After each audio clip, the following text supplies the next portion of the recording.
A massive Apache patrol surrounded his house for the favor he did to their daughters. Jeb Callahan lived alone in a rough wooden cabin on the valley's edge, spending his days hunting, repairing tools, and maintaining a quiet life free from conflict. That life shifted the moment he found two young Apache girls near the creek, injured, frightened, and unable to walk properly. Their ponies had bolted, one girl's ankle twisted, the other bruised and weak. Jeb hesitated only a moment before lifting them into his cabin, tending their wounds with salves he had learned to make from old trappers, giving them food and helping them regain their strength. They barely spoke his language, yet their eyes showed trust as he fixed one's torn moccasin and reassured the other with careful gestures. When they recovered enough to travel, they left quietly, but one paused and pressed her hand over his heart in a gesture he didn't understand, though it stayed with him. Days passed, and Jeb thought the matter finished until a low rumble trembled through the valley. When he stepped outside, he saw an enormous Apache patrol cresting the ridge, hundreds of riders in perfect formation. They rode with authority, surrounding his cabin until there was no escape. Spears raised, horses steady. Jeb's instincts told him to remain still, though his hand hovered near his pistol purely from habit, knowing resistance meant nothing against such overwhelming numbers. A tall Apache chief dismounted and approached him, wearing feathers and a bone necklace that marked high rank.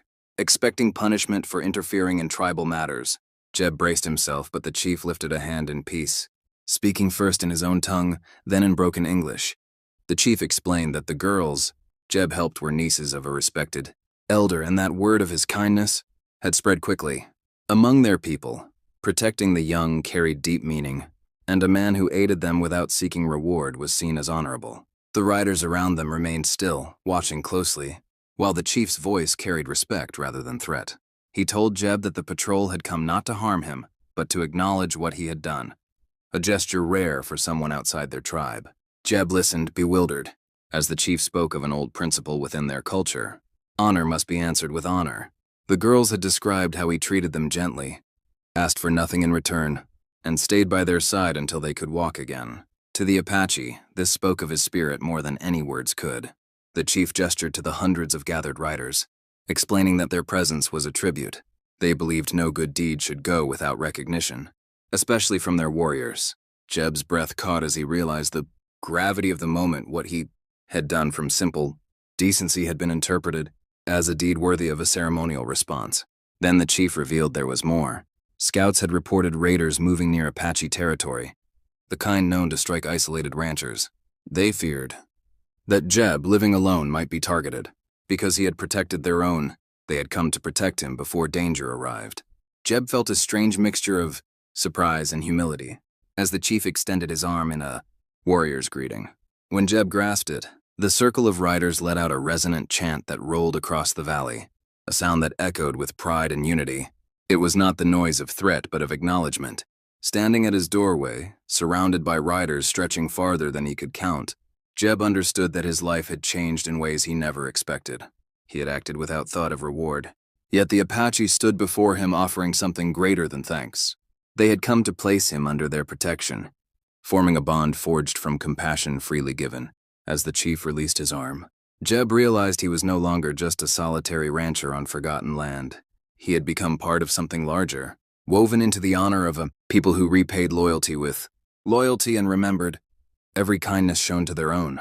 The valley remained still after the chant faded, vibrating with the meaning behind it. As the Apache chief stepped aside and a respected elder rode forward on a paint stallion, wrapped in a patterned blanket, his presence commanded quiet, even among the large patrol. A translator approached to interpret his words, explaining that gratitude, in their culture, required more than simple thanks. It demanded an act of recognition. The girls Jeb had helped belonged to a family of importance, and the elder said their return had stirred deep appreciation across multiple camps. He extended a carved wooden token, engraved with tribal markings that symbolized protection, telling Jeb that outsiders rarely earned such recognition. Jeb accepted it reverently, slipping it inside his vest as the elder spoke again, mentioning how the girls described his gentle care, the way he asked for nothing, and how he treated them with respect. To their people, a man's true character was revealed in moments where no one watched. As the elder retreated, the chief returned, explaining that the patrol's presence served a dual purpose: tribute and defense. Scouts had tracked a band of raiders moving toward the valley, men ruthless enough to attack lone settlers. In Apache eyes, failing to protect Jeb after he had aided their young would be dishonorable. A group of warriors dismounted, placing leather-wrapped bundles at Jeb's feet. Inside were supplies, dried meat, maize, tools, furs, and a finely crafted spear etched with symbolic patterns. These were not mere gifts, but assurances that he would not face hardship alone. Before Jeb could process everything, a distant shout came from the ridge as a scout signaled danger. The chief's expression hardened, and within seconds the patrol shifted into battle-ready formation. Horses tightened into disciplined ranks, spears angled forward, riders positioning themselves with swift precision. Jeb Stepped off his porch, volunteering to stand with them. And though the chief initially told him to remain behind the lines, he recognized Jeb's resolve and allowed him to take a place where he could support without being exposed. Moments later, the raiders burst from the trees, expecting an undefended ranch. Instead, they met a force they could not match. The Apache moved with unity, surrounding the raiders, cutting off their escape, and striking with well-coordinated maneuvers. Jeb steadied his rifle, firing only when needed, respecting the chief's orders and acting with caution. Within minutes, the raiders scattered, overwhelmed and defeated. The Apache did not shout or celebrate. They returned to calm formation, as though they had simply completed a necessary duty. The chief rode toward Jeb and told him the raiders would not return. Then he leaned in and spoke words Jeb would never forget. "Your kindness brought this shield to your door." The patrol began to withdraw, their silhouettes moving in disciplined waves across the valley. Before leaving, the chief reminded him that watchers would remain in the distant ridges not to intrude, but to ensure no unseen threat approached again.